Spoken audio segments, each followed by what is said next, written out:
calls for governments to provide supports for refugees has led to a group of these newcomers marching to the offices of elected officials. And their journey started here at this plaza in Rexdale, where a church says they've transformed 5 units into temporary shelters. And I'll show you a little bit about what they mean. This is a bank here at this plaza.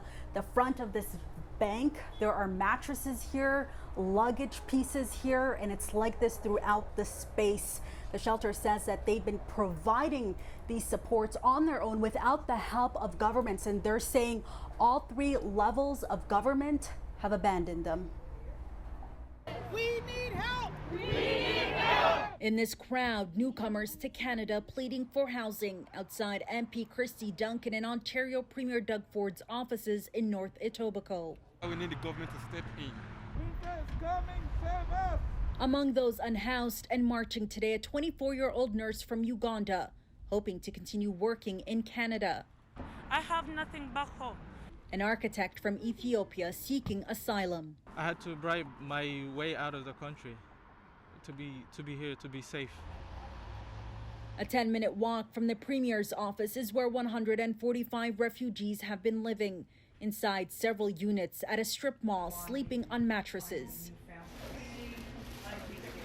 Pilgrim Feast Tabernacle says they've spent $200,000 maxing out their personal credit cards to provide essentials like food, shelter, and medication to care for people who escape dire situations back home. We are at a 911 situation. Community groups and businesses have stepped in to help, but Nadine Miller says government support has been absent, and more refugees are reaching out for help.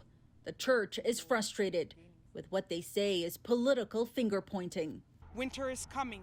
If these people are not climatized and educated and get into homes right now, I believe that we will lose some of their lives. We almost lost someone last week, and that to me is critical. The city and province have both said the federal government needs to step up, but Ottawa calling on Ontario to do more with a forecasted future budget surplus.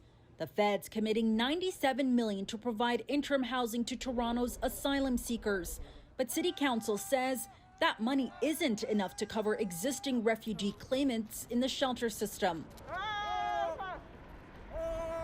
The city and province recently announced a joint effort, $14 million, to permanently house more than 1,300 people in the shelter system.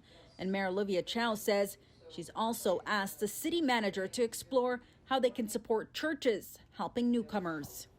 Whether it's purchasing food or supplies, any number of ways that we could support them. Ontario Green Party leader Mike Schreiner calling on the feds and the province to fix this problem, saying this responsibility shouldn't be put on churches and community groups. Housing's largely a provincial jurisdiction, and the Premier needs to step up to the plate as well. Amazing grace, how sweet the sound. So again, each level of government talking about the supports that they've put forward. The church, however, says they have not been able to get any of that help, and they're concerned with just how much time it's taking for this help to get to them and the people who rely on their support. They say time is running out quickly.